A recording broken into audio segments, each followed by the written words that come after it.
இதுக்கு மேல இதை இப்படியே விடக்கூடாது. அன்னைக்கு ஒரு பொண்ணு தமிழரசை பத்தி போன் பண்ணா, இன்னைக்கு ஒரு பொண்ணு போட்டோவோட லெட்டர் அனுப்பியிருக்கா. அன்னைக்கு என்கிட்ட பேசினது கூட இந்த பொண்ணா இருக்கும்னு சந்தேகமா இருக்கு. நாம இங்கேயே உட்காந்து புலம்பிக்கிட்டு இருக்கிறத விட நேர்ல போய் என்ன ஏதுன்னு விசாரிச்சுட்டு வந்துடுறேன். டாடி, நீங்க நல்லா யோசிச்சு பார்த்தா உங்களுக்கே ஒரு விஷயம் புரியும். இந்த லெட்டர்ல எழுதியிருக்கிற மாதிரி உண்மையிலேயே அந்த பொண்ணு அவரை காதலிச்சிருந்தா கூட உங்களோட செல் நம்பர் அவளுக்கு எப்படி கிடைச்சது?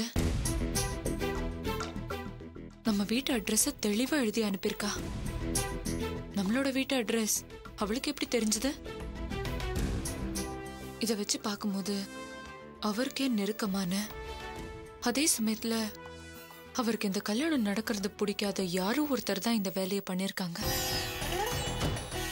உண்மையிலேயே அவர் அந்த பொண்ணை ஏமாத்திருந்தா அன்னைக்கு அந்த பொண்ணு போன்ல பேசும்போதே அவ தன் பேரை சொல்லிருக்கலாம். அட்லீஸ்ட் லெட்டர்ல தன்னோட அட்ரஸையாவது எழுதிருக்கலாம். ஆனா அவ ரெண்டுத்தையுமே பண்ணலையே.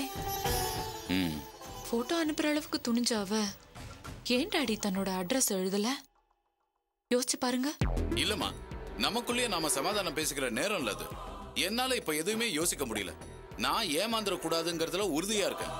இப்படி ஒரு விஷயம் தெரிஞ்ச பிறகு அவங்க கிட்ட பேசி தெளிவுபடுத்தினதுக்கு அப்புறம் தான் நம்ம மத்த வேலையெல்லாம் பார்க்க முடியும். நான் உடனே கிளம்புறேன். சரி டாடி, நீங்க ஒரு முடிவு எடுத்துட்டீங்கன்னா அதுல இருந்து மாற மாட்டீங்கன்னு எனக்கு தெரியும். இப்ப போகணும்னு முடிவு எடுத்துட்டீங்க. நானும் உங்க கூட வரேன் டாடி. நீ எதுக்குமா? நீ அம்மா கூட இரு. வேண்டாம் டாடி, நீங்க இந்த டென்ஷன்லயே இருப்பீங்க. நானும் உங்க கூட வரேன், ப்ளீஸ். சரி வா. வரேம்மா. வணக்கம் sir. Sir. Good morning sir. Leave அன்னைக்கு கூட ஆபீஸ் வந்திருக்கீங்க. என்னத்த பண்ண சொல்ற? சண்டே அதுமா காலைல 10 மணிக்கெல்லாம் பேங்க்குக்கு வந்து என்ன பாருன்னு சொல்லிக்கிறான் அந்த திருப்பூர சுந்தரி. எனக்கும் காலையில ஃபோன் பண்ணாங்க சார்.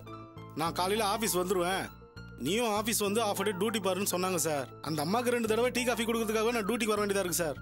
சார், அந்த அம்மா வந்ததுமே முதல் வேலையா ஸ்டாஃப்ஸோட செல் நம்பர்லாம் பக்காவா நோட் பண்ணி வச்சிருக்காங்க சார். சார், என் பொண்டாட்டி வேற பெரியபாளையம் கோயிலுக்கு போனோம் வாங்கன்னு கூப்பிட்டா சார். இப்ப அவ மட்டும் தனியா கோயிலுக்கு கோச்சிட்டு போயிருக்கா சார். நேத்துக்கு நீ கஷ்டப்பட்டு அவ்வளவு தூரம் கூட்டின்னு போற? எங்க ஆபீஸ்ல ஒரு பத்திரகாளி நீங்க கூட்டு வந்து இவ்வளவு காட்ட வேண்டியதானே? மெதுவா பேசுங்க சார். நாம என்ன பேசுறோம்னு கேட்கறதுக்கு மைக் செட் பண்ணி வச்சிருந்தாலும் வச்சிருப்பாங்க சார். ரொம்ப உஷாரான பொம்பளை சார் இது. பார்த்து நடக்கணும் சார். சரி, நான் போய் பார்த்துட்டு வரேன். Good morning madam. மேனஸ் தெரியாது உங்களுக்கு? என் ரூம்குள்ள வரும்போது பெர்மிஷன் கேட்டு உள்ள வரணும். குறைஞ்சபட்சம் எக்ஸ்கியூஸ் சொல்லிட்டு அது வரணும். இப்படி நீங்க திறந்து வர இது உங்க வீடு இல்ல. அண்டர்ஸ்டாண்ட்? சரி மேடம்.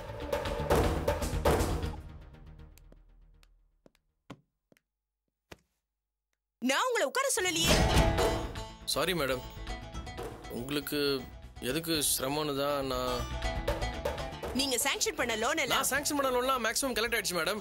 நீங்க வரப்போற விஷயத்த மேனேஜர் எனக்கு முன்னாடியே சொல்லிட்டாரு. அதான் நான் கொஞ்சம் அலர்ட் ஆகி எல்லாரையும் தேடி போய் உஷார் பண்ணிட்டேன் மேடம். அது உங்க டியூட்டி தானே. அதையும் ஒருத்தர் சொன்னதா செய்வீங்களா? உங்களுக்கு ஒரு கிரியா ஊக்கி தேவைப்படுது. உங்க வேலையை செய்யறதுக்கே யாராவது ஒருத்தர் கீ கொடுத்துக்கிட்டே இருக்கணும் போல் இருக்கு.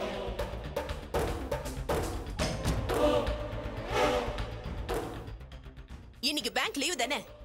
நான் ஏன் வந்து உட்கார்ந்திருக்கேன்? எப்ப செஞ்சாலும் நம்ம வேலையை நாம தானே செஞ்சாகணும். அந்த டியூட்டி கான்ஷியஸ் எப்போ மைண்ட்ல இருக்கணும்.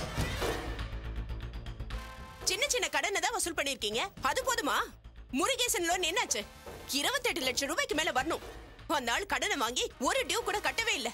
நீங்களும் ரிமைண்டர் லெட்டர் அனுப்புனதா ஒரு ரெக்கார்ட்ஸும் இல்ல. பழைய மேனேஜர் முருகேசன் மொத்தமா பணத்தை செட்டில் பண்ண போறதா சொல்லி ஒரு டேட் மென்ஷன் பண்ணிருக்காரு. அந்த டேட் பார் ஆயிடுச்சு. இத்தனை நாளும் அவ்வளவு பெரிய கடனை வசூல் பண்ணாம என்ன பண்ணீங்க? அவருக்கு திடீர்னு உடம்பு சரியில்லாம போயிடுச்சு மேடம். ஹார்ட் ப்ராப்ளம் போய் ஹாஸ்பிட்டல் படுத்துறாரு. இப்ப எல்லாம் சரியாயிடுச்சு மேடம். கூடிய சீக்கிரம் அவர் கடனை செட்டில் பண்றாரு. கூடிய சீக்கிரம்னா எப்போ? ஏதோ ஜோசியர் சொல்ற மாதிரி சொல்றீங்க. கரெக்டா டேட்ட சொல்லுங்க. அவரு குலதெய்வம் கோயில் போயிருக்காரு மேடம். வந்ததும் செட்டில் பண்றேன்னு சொல்லிட்டாரு. உங்களுக்கு 2 நாள் டைம் தரேன். அந்த பணம் வரலனா உங்க மேல ஆக்ஷன் எடுக்க சொல்லி ஹெட் ஆபீஸ்க்கு இன்ஃபார்ம் பண்ணிடுவேன்.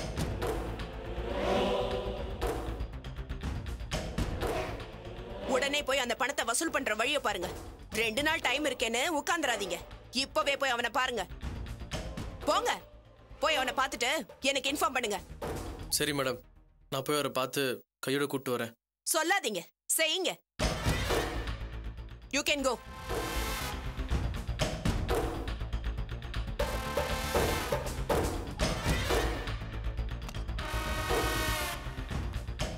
சார், காப்பி தருவா சார்? எனக்கு வேணாம்ப்பா, அந்த மாதிரி டென்ஷன் ஆகுது. போய் அதுக்கு ஊற்றி கொடு. இதே ரேஞ்சில் போச்சுன்னு வை, நம்ம பேங்கை சீக்கிரம் இழுத்து மூட வேண்டியதான். அது வரைக்கும் நீ காஃபி ஊற்றி குத்தினே இருப்போ.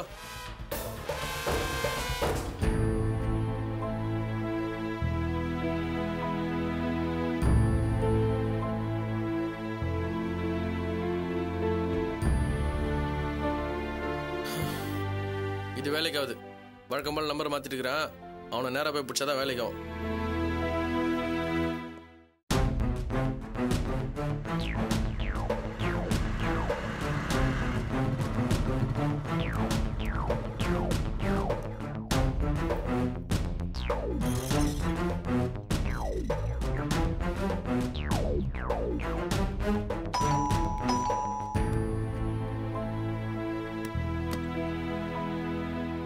यारो? நீங்க யாருங்க? முருகேசன் சார் கூப்பிடுங்க. मुरुगेशन जी बुला रहे हैं। कौन है? मुरुगेशन என்ன வேணும்? கேக்குறாரு. முருகேசன் அவரு இப்ப இங்க இல்லையே. இல்லையா? ஆமாம் சார், அவரு எங்கிட்ட வீடு வித்துட்டு போயிட்டாரு. வீட்டை வித்துட்டாரா? ஆமா. எங்க ஒரு குலதெய்வ கோயிலுக்கு போயிட்டு 2 நாளுக்கு அப்புறமா வந்து விக்கிறேன்னு சொன்னாரு. அது எங்களுக்கு தெரியாது. வீட்டை யார் வாங்கினது? நாங்க தான் வாங்கியிருக்கோம். எப்போ வாங்குனீங்க? பணம்லாம் கொடுத்தாச்சா? பணம் கொடுக்காமையா வீடு ரெஜிஸ்டர் பண்ண முடியும்? வீட்டை ரெஜிஸ்டர் பண்ணிட்டீங்களா? எப்படி சார் முடியும்? வீட்டோட ஒரிஜினல் டாக்குமெண்ட் எங்க பேங்க்ல எல்லாம் பிரெச் பண்ணிருக்கு. ஒரிஜினல் டாக்குமெண்ட் எல்லாம் எப்படி சார் ரெஜிஸ்டர் பண்ணுவீங்க? ஹலோ, நாங்க பணம் கொடுத்து தான் வீடு வாங்கியிருக்கோம். நீங்க ஏன் இங்க வந்து தகராறு பண்றீங்க? இங்க இருந்து கிளம்புறீங்களா? போலீஸை கூப்பிடணுமா? போலீஸ் கூப்பிடுவீங்களா? முருகேசன் இந்த வீட்டை பிளச் பண்ணி எங்க பேங்க்ல இருந்து லோன் வாங்கியிருக்கான். 28 லட்சம் ரூபா கட்டணும் பேங்க்குக்கு. நீங்க எப்படி சார் வீட்டை வாங்க முடியும்? ஒரிஜினல் டாக்குமெண்ட் எல்லாம் எப்படி சார் நீங்க வீட்டை ரெஜிஸ்டர் பண்ணுவீங்க? நான் எப்படி பார்த்தா நான் தான் போலீஸ்க்கு போகணும். கூப்பிடுங்க, போலீஸ் வந்து விசாரிக்கட்டும். எங்க லாயர் பேப்பர்லாம் செக் பண்ணி கரெக்டா இருக்குன்னு சொன்ன பிறகுதான் நாங்க வீடு வாங்கியிருக்கோம். என்ன சார் சொல்றீங்க? ஒரிஜினல் டாக்குமெண்ட் எங்க பேங்க்ல இருக்கு. நீங்க எதை பார்த்து வாங்குனீங்க? நாங்களே ஒரு பேங்க்ல லோன் வாங்கியிருக்கோம். ஒரிஜினல் டாக்குமெண்ட்ஸ் இல்லாமல பேங்க்ல லோன் கொடுப்பாங்க. நீங்க எங்க இருந்து கிளம்புங்க. பேங்க்ல லோன் வேற வாங்கிருக்கீங்களா? சார் இதுல ஏதோ கோல்மால் நடந்திருக்கு. உங்க செல் நம்பர் கொடுங்க, நான் பேங்க்ல போய் விசாரிச்சு உங்களுக்கு ஃபோன் பண்றேன். நான் ஏன் என் செல் நம்பர் உனக்கு தரணும்? நீ பேங்க் ஸ்டாஃப்ங்கிறதுக்கு ஐடி ப்ரூஃப் வச்சிருக்கியா? ஒன்னு செய், உன் பேங்க் மேனேஜர் நம்பர் என்கிட்ட கொடு, நான் அவர்கிட்ட பேசுறேன்.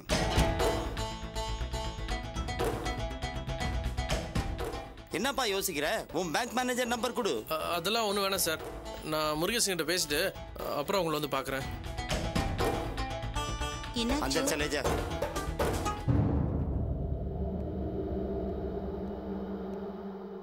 அந்த முருகேசன் நம்ம கிட்ட ஏதோ விளையாடி இருக்கான். இவ்வளோ பெரிய விஷயத்த சொல்லாம மறைச்சிருக்கானே படுபாவி.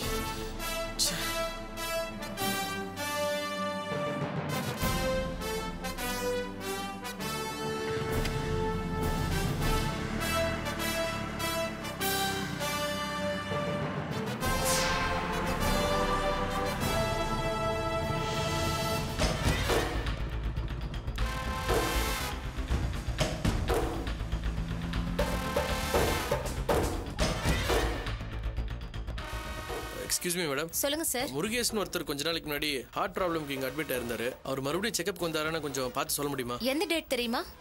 டேட் சரியா தெரியல மேடம், கொஞ்சம் செக் பண்ணி சொல்லுங்களேன். பேர் என்ன சொன்னீங்க? முருகேசன்.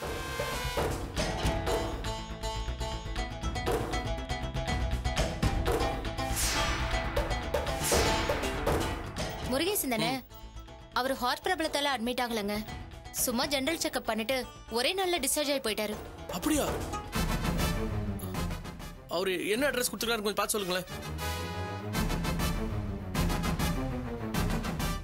முருகேசன், நம்பர் 205, விநாயகர் கோயில் தெரு, பாரதி நகர், வலசரவாக்கம்.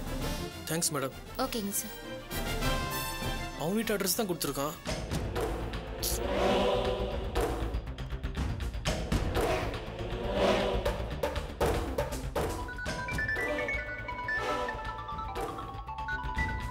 ஹலோ தமிழரசு, என்னாச்சு? முருகேசனை பாத்தீங்களா? கையோட கூட்டிட்டு வரேன்னு போனீங்க. அவங்க வீட்டு வாசல் தான் மேடம் இருக்கேன். அவங்க ஒய்ஃப் கிட்ட தான் பேசினேன். முருகேசன் ஊருக்கு போயிருக்காரா, திரும்ப வரதுக்கு 2 நாள் ஆகுமா, வந்ததும் பணத்தை கட்டிட்டு வரேன்னு சொல்றாங்க மேடம். சரி பாருங்க, 2 நாளுக்குள்ள வரலனா அடுத்த ஆக்ஷன் எடுக்கிறத பத்தி யோசிக்க வேண்டியிருக்கும். Okay madam.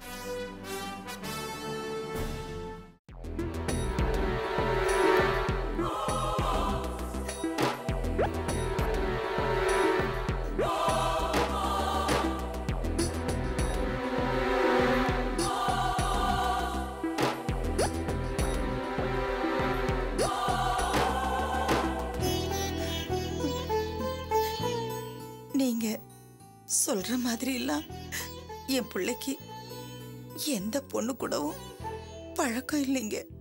இத நான் சொல்லலமா, சம்பந்தப்பட்ட பொண்ணே எனக்கு லெட்டர் எழுதியிருக்கா. ஆதாரம் இல்லாம நான் இங்க வரலமா.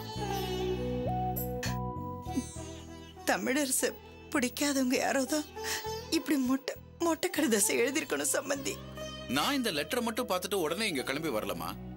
இதுக்கு முன்னாடி யாரோ ஒரு பொண்ணு என் செல்லுக்கு போன் பண்ணி உங்க புள்ளைய பத்தி தப்பா சொன்னா. பேசினவங்க யாரு என்னன்னு சொல்லாததுனால அந்த போன் காலை நான் இக்னோர் பண்ணிட்டேன்.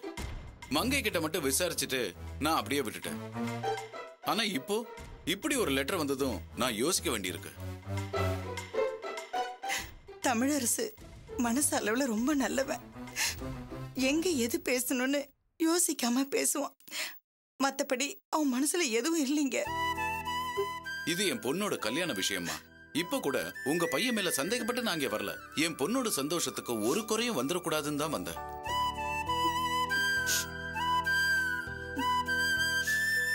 இப்ப நீங்க அழறத பாக்குறதுக்கே எனக்கு கஷ்டமா இருக்குமா.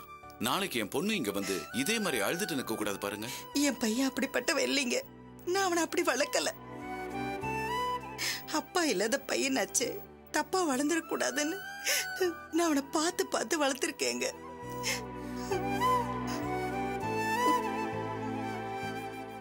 உங்களுக்கு போன் பண்ணவங்க அவங்க பேரு சொல்லேன்னு சொன்னீங்கல்ல, அதே மாதிரி இந்த லெட்டரும் ஒரு மொட்டை கடிதாசியா தாங்க இருக்கும். அதை நீங்க நம்பாதீங்க. இல்லம்மா, நீங்க சொல்ற மாதிரி அது மொட்டை கடிதாசியா இருந்திருந்தா நான் அங்கேயே அதை கிழிச்சு போட்டிருப்பேன். அந்த பொண்ணு தான் போட்டோவோட அனுப்பி வச்சிருக்கா. அதனால தான் இதை என்னால அவ்வளவு சாதாரணமா எடுத்துக்க முடியல. நீங்களே பாருங்க.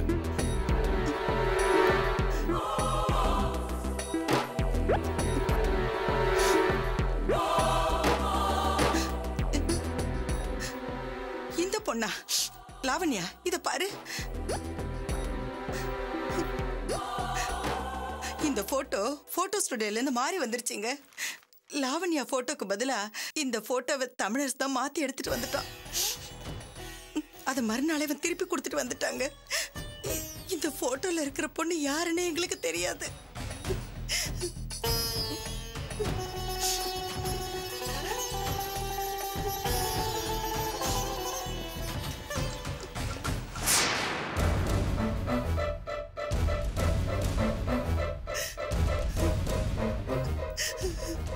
தமிழரசு, என்னாச்சுமா? ஏன் இப்ப அழுற?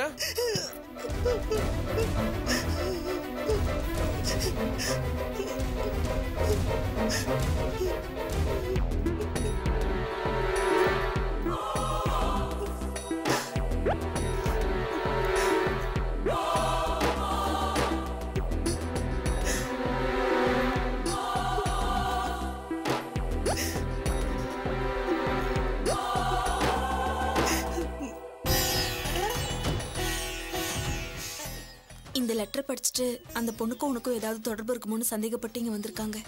ஏன் சார், உங்களுக்கு ஏதாவது சந்தேகப்படுற வியாதி இருக்கா? இந்த லெட்டர் எடுத்துட்டு எங்க அம்மா அழகுன்னு வந்தீங்களா? ஏமா இதுக்கெல்லாம் போய் எழுதிட்டு இருப்ப? இந்த பொண்ணு யாருன்னு உங்களுக்கு தெரியணும், அவ்வளவுதானே?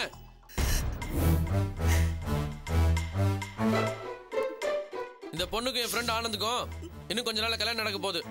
அந்த கல்யாணத்தை நடத்தி வைக்க போறது நான் தான்.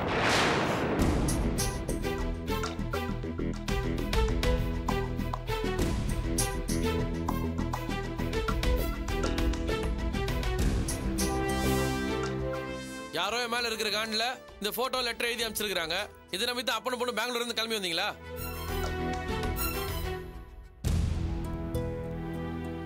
திடீர்னு இப்படி ஒரு லெட்டர் வந்ததும் என்ன செய்யறதுனே தெரியல. அதான் நேர்ல வந்து விசாரிச்சுட்டு போலான்னு வந்தேன். உங்க ஃப்ரெண்டுக்கும் இந்த பொண்ணுக்கும் கல்யாணம் ஆக போகுதுன்னு சொல்றீங்க. அப்புறம் எதுக்காக அந்த பொண்ணு இப்படி ஒரு லெட்டர் எங்களுக்கு எழுதணும்? சார், உங்களுக்கு கொஞ்சம் கூட விவரம் பத்தல. இந்த போட்டோல இருக்கிற பொண்ணு தான் இந்த லெட்டர் எழுதிருப்பான்னு உங்களுக்கு தெரியுமா?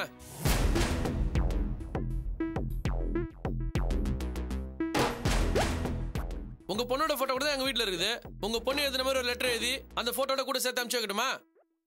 டெக்னாலஜி வளர்ந்துருக்கு இந்த காலத்துல. அவன் இன்டர்நெட்ல என்னென்னமோ பண்ணிக்கிறான். இதை போய் சீரியஸான விஷயமா நினைச்சிட்டு வந்திருக்கீங்க? என்ன சார் எதுவுமே பேசாம அமைதியா இருக்கீங்க? மா, நான் அன்னைக்கே சொல்ல இவரு சரியான சந்தேக பேர் வழின்னு. சாரு, உங்க அப்பா இந்த மாதிரி சந்தேகப்பட்டு இருந்தான்னு வை, இந்த ஜென்மத்தில் உனக்கு கல்யாணமே நடக்காது. சார், நீங்க எதிர்பார்க்குற மாதிரி பெர்ஃபெக்டான மாப்பிள்ளலாம் ஊர் உள்ளதுல எங்க தேட்டாலும் கிடைக்காது. கிரானைட் பிசினஸ் தானே பண்றீங்க.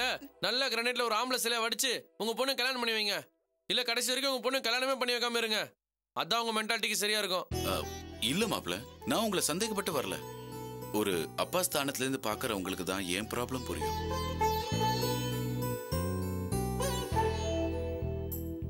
என் பொண்ணுக்கு எந்த பிரச்சனையும் இல்லாம ஒரு நல்ல மாப்பிள்ளையை தேடி தரணும் தான் ஆசைப்பட்டேன். அதுக்காக தான் இவ்வளவு தூரம் கிளம்பி வந்தனே தவிர மத்தபடி வேற ஒண்ணும் இல்ல.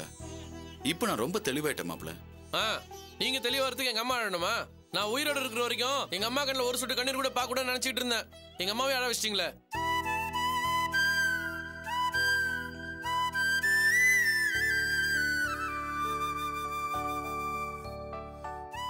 மா, இவங்க சகவாசமே நமக்கு தேவையில்லை. நல்ல வேலை, வெறும் சம்பந்தம் மட்டும் தான் நம்ம பேசியிருக்கோம். அது மேல எதுவும் நடக்கல. ஐயா சாமி, உங்க சம்பந்தமே எங்களுக்கு தேவையில்லை. தயவு செஞ்சு இடத்த காலி பண்ணுங்க. சாரு, உங்க அப்பா கூட்டின்னு கிளம்பு. டேய் தமிழ்,